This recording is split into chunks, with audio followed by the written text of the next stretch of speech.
Yuk pahami sejarah bersama Pak Eko.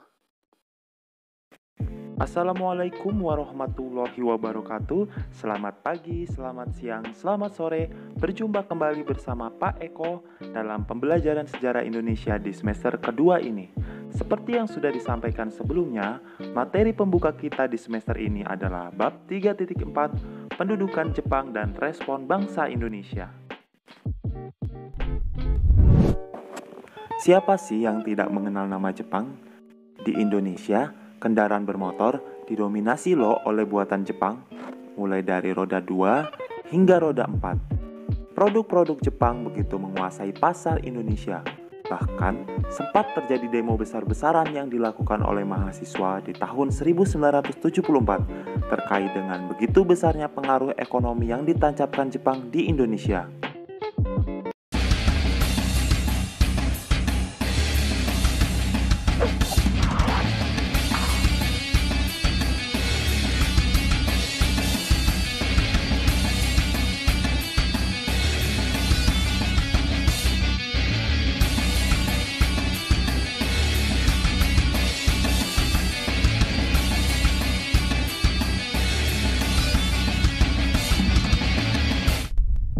Menyebut kata Jepang, rakyat Indonesia tentunya akan teringat dengan ramalan Jayabaya tentang kedatangan pasukan KT yang berumur jagung.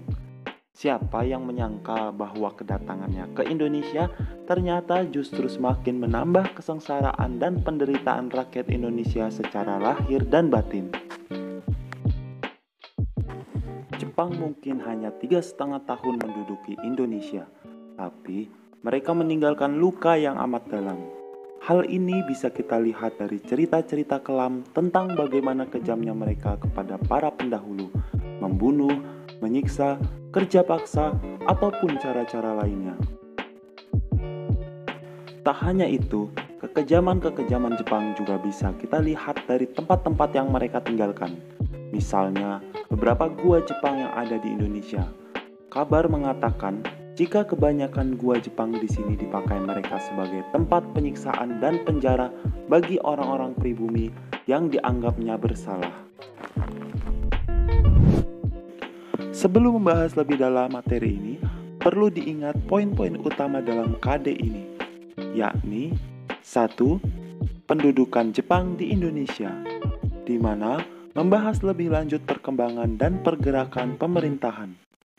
2. Respon bangsa Indonesia, membahas lebih lanjut tentang perlawanan bangsa Indonesia terhadap Jepang.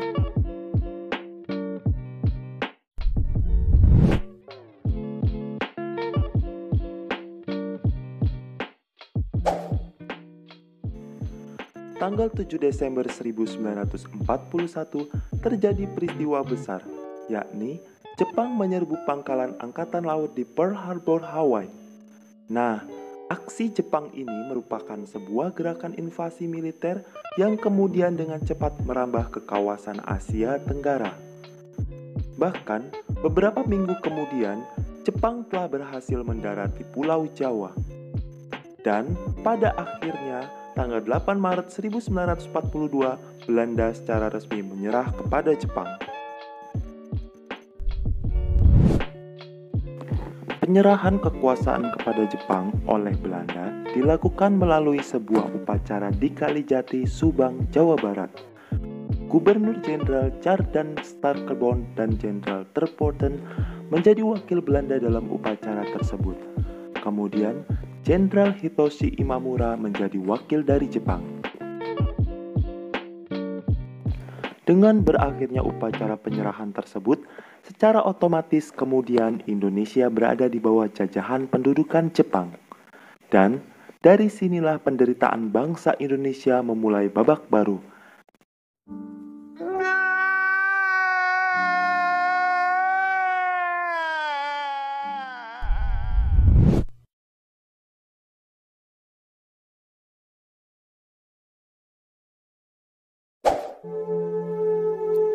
Kedatangan Jepang di Indonesia pada awalnya disambut dengan senang hati oleh rakyat Indonesia. Jepang dielu-elukan sebagai saudara tua yang dipandang dapat membebaskan bangsa Indonesia dari kekuasaan Belanda. Sikap simpatik bangsa Indonesia terhadap Jepang antara lain juga dipengaruhi oleh kepercayaan ramalan Jayabaya. Lalu apa isi ramalan Jayabaya tersebut? Ramalan Jayabaya telah lama hidup di tengah masyarakat Jawa. Masyarakat Jawa yakin pemerintah kolonial Belanda akan berakhir karena ramalan Jayabaya menyebutkan ayam jantan berbulu kekuning-kuningan yang datang dari sebelah timur laut akan mengusir kerbau bule bermata biru. Masyarakat Jawa yakin yang dimaksud ayam jantan berbulu kekuning-kuningan yang datang dari timur laut adalah Jepang. Tidak heran jika kedatangan Jepang disambut dengan sukacita oleh rakyat Indonesia. Dan untuk menarik dukungan rakyat demi kepentingan perang, Jepang juga ternyata menyebarkan selebaran dengan pesawat-pesawat udara yang dengan pandai mempergunakan ramalan Jayabaya untuk memberi janji kepada rakyat Indonesia. Di mana-mana terdengar ucapan Banzai Banzai atau selamat datang, selamat datang. Sementara itu, pihak tentara Jepang terus melakukan propaganda untuk menggerakkan dukungan rakyat Indonesia. Setiap kali Radio Tokyo memperdengarkan lagu Indonesia Raya di samping lagu Kimigayo, bendera yang berwarna merah dan putih juga boleh dikibarkan berdampingan dengan bendera Jepang Hinomaru.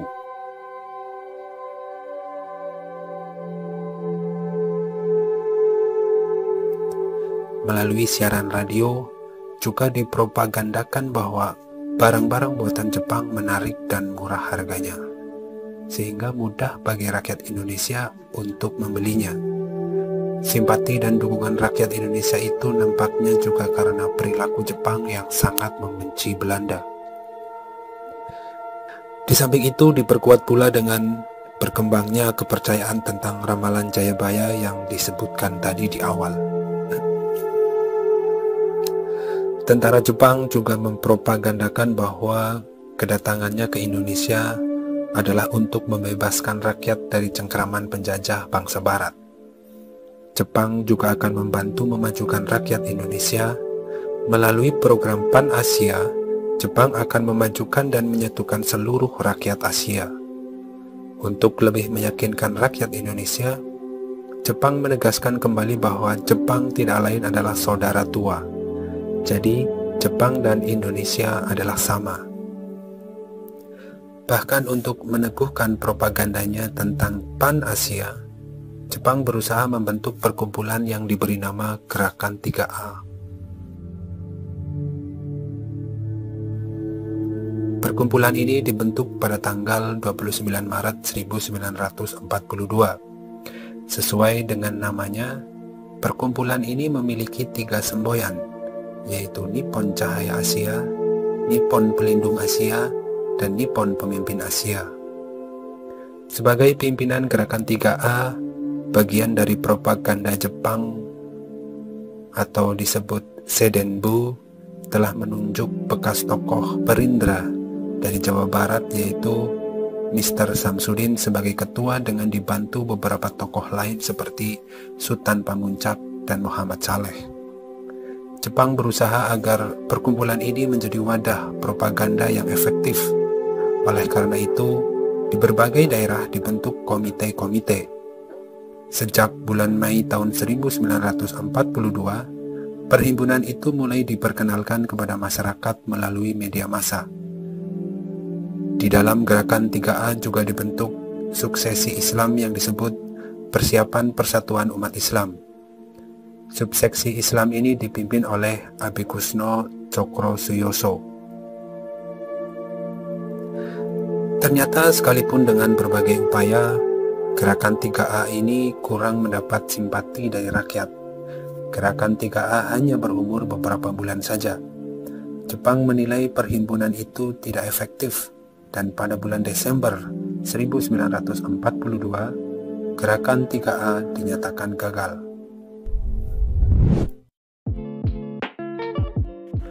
Pada pertengahan tahun 1942, timbul pemikiran dari markas besar tentara Jepang agar penduduk di daerah Indonesia dilibatkan dalam aktivitas pertahanan dan kemiliteran. Wilayah pemerintahan militer Indonesia dibagi menjadi 3. Angkatan Darat dinamakan Tentara ke-25 berpusat di Bukit Tinggi. Angkatan Darat Tentara ke-16 berpusat di Jakarta. Dan Angkatan Laut Armada Selatan kedua berpusat di Makassar.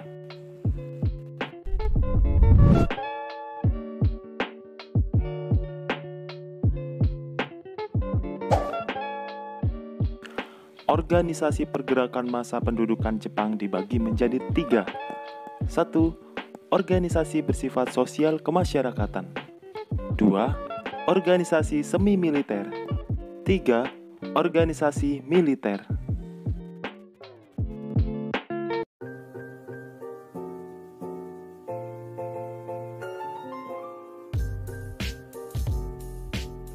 Gerakan 3A didirikan tanggal 29 April 1942, tepat dengan Hari Nasional Jepang, yakni kelahiran Kaisar Hirohito. Gerakan ini dipelopori oleh Kepala Departemen Propaganda Hitoshi Shimizu, diketuai Mr. Samsudin, sementara bagian dari 3A subseksi Islam dipimpin oleh tokoh pergerakan Abikusno Cokrosuyoso. Pengganti 3A yakni Putra, didirikan tanggal 16 April 1943, dimotori oleh tokoh 4 serangkai, Soekarno, Muhammad Hatta, Kiai Haji Mas Mansur, dan Ki Hajar Dewantara. Fujinkai, didirikan Agustus 1943, merupakan bagian dari Putra yang dilihat dari sisi kelompok wanita. Pada akhirnya, Fujinkai beralih ke semi-militer. MIAI diaktifkan kembali 4 September 1942 setelah vakum di masa kolonial Belanda. Karena tidak banyak kontribusinya terhadap Jepang, MIAI dibubarkan dan digantikan dengan Masyumi yang diketuai oleh Kiai Haji Hashim Asy'ari, diwakili oleh Kiai Haji Mas Mansur dan Kiai Haji Wahid Hashim. Jawa Hokokai 1944 tentara sekutu dapat mengalahkan tentara Jepang di berbagai tempat. Kedudukan Jepang di Indonesia semakin mengkhawatirkan. Oleh karena itu, Panglima Tentara ke-16 Jenderal Kumakichi Harada membentuk organisasi baru yang diberi nama Jawa Hokokai.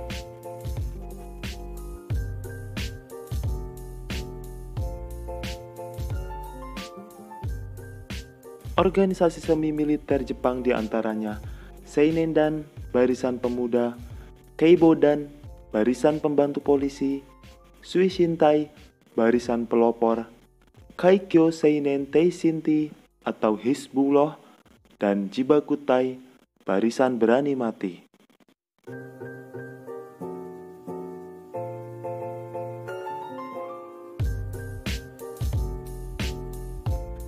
Heiho adalah prajurit Indonesia yang langsung ditempatkan di dalam organisasi militer Jepang, baik Angkatan Darat maupun Angkatan Laut. Peta bertugas membela dan mempertahankan tanah air Indonesia dari serangan sekutu. Orang-orang peta inilah yang akan banyak berperan di bidang ketentaraan di masa-masa berikutnya. Beberapa tokoh terkenal di dalam peta antara lain Supriyadi dan Sudirman.